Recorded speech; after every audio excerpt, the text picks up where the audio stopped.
Folks, if you've listened to the Heard Tell program, you've heard our friend Gabriella Hoffman, but you need to make sure you're checking out her podcast, District of Conservation. It's a podcast exploring the nuances of true conservation efforts from DC and beyond. From topic discussions to exclusive interviews with conservation and energy newsmakers, Gabriella keeps listeners appraised of the latest news stories while elevating important voices. Listen to the District of Conservation on Apple Podcasts or wherever podcasts are played.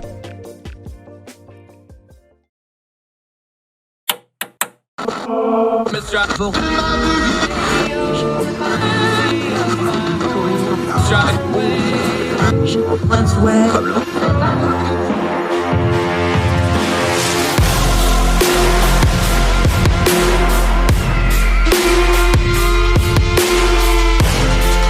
your host, Andrew Donaldson. This is Heard Tell. Welcome back to Heard Tell. Okay, he's our go-to guy when we have to talk this tech stuff, especially when it comes to tech stuff, when it intersects government, when it intersects legalities, when it intersects the market, all this kind of fun stuff. James Czerniawski, he's great at it. Great having you back, my friend. How are you, sir? I'm doing great. Thanks for having me. You're the best. Okay. It seems like we've been talking about this for the better part of the year because we've been talking about this for the better part of the year.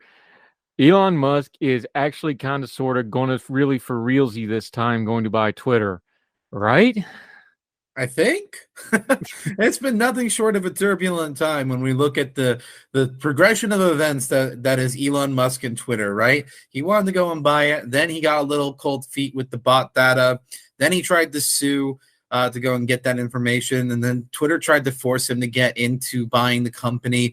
And now that, you know, the Chancery Court trial is coming up soon and he's due for deposition to talk with Twitter lawyers, he's putting out this offer to go and buy Twitter at the original offer that he made, contingent upon the company withdrawing their lawsuit to force him to buy Twitter.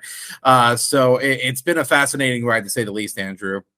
Let's try to turn the noise down this a little bit. James Czerniawski, our go-to guy. I love having him on. I'm tired of talking about this particular story, to be honest. How much does the Chancery Court have to do with this? Because like you said, it's coming up in 2 weeks. Most legal folks think that the court was going to enforce a sale in some form or fashion. How much of a factor is that, especially when you look at the timing of this thing? Yeah, I think that was certainly a factor. I don't know. I think the common question that was asked was, even if the Chancery Court had said that you must go and perform your duty to honor this contract and buy Twitter, whether or not Elon would have complied with that order was certainly a question that was being raised because of just the sheer size. Like, they've certainly done this in the past, but not to a deal of the magnitude of what Twitter would have been. So I think that there was that kind of a question that was circulating in the background. But I also, part of me thinks that Elon Musk, certainly, as I think some people were aware, his texts that he had exchanged with numerous people became public recently. And I think that, it was just something that he'd rather not go and see, go and have to come out again with more. And then also just his deposition, too. I don't think that he wants to be in that position. I don't think his lawyers want him to be in that position. So I think that it makes sense for him. And I've always held the position that I thought that the deal was what was the best path forward for all parties, because at the end of the day, Twitter is a company that's struggling as its current form is as it is, right? And Elon Musk is the person that's willing to do it. And you're not going to get somebody else that's willing to pay $54.20 a share for Twitter right now. Okay, that number is important, James Czerniawski. This is the part of the story that almost nobody talked about, but you talked about. We talked about this way back when this whole saga first started. Everybody's like, well, why in the world would Twitter want to do this? It's very simple. Money.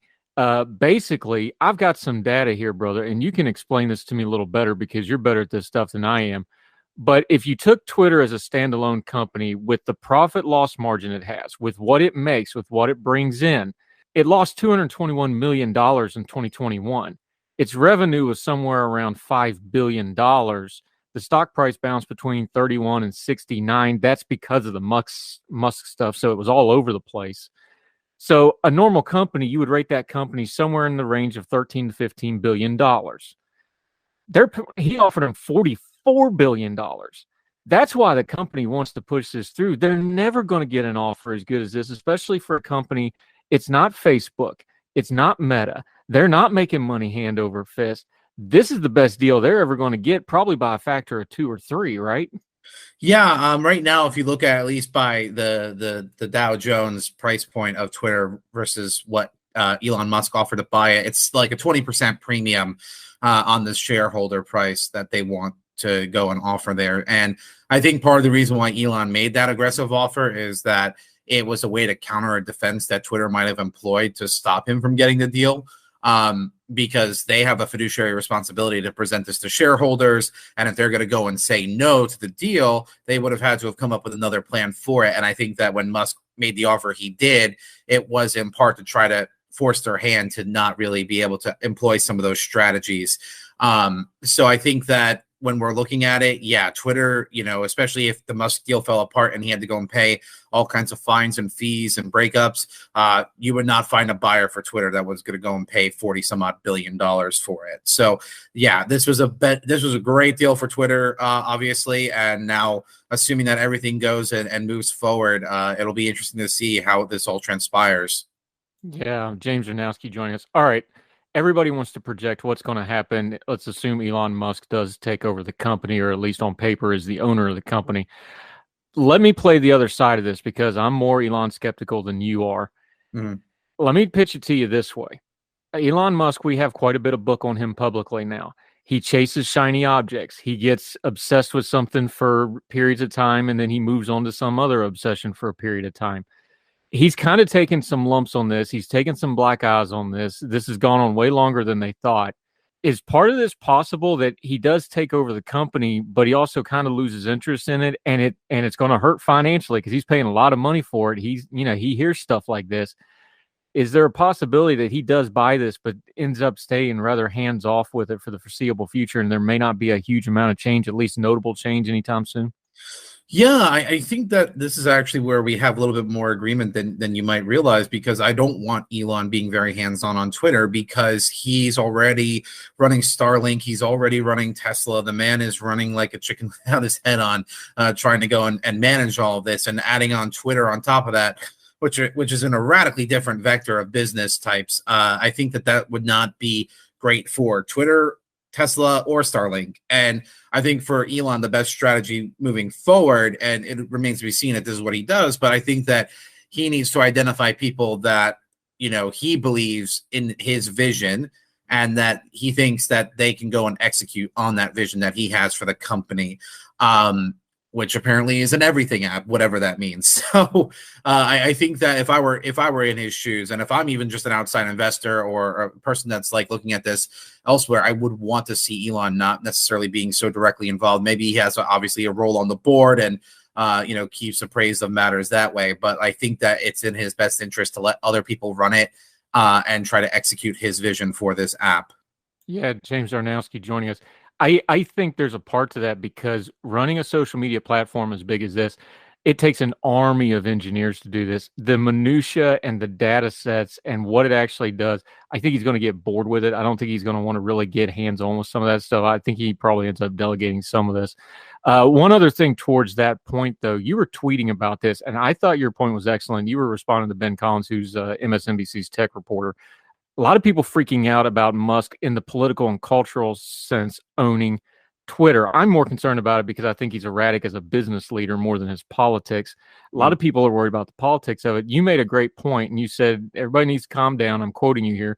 You are putting way too much stock in Twitter. Only about 25% of Americans use Twitter, and a fraction of that, which would include folks like you, because he's a professional reporter, as are we adjacently, we must point out, produce over 99% of all the content on the site.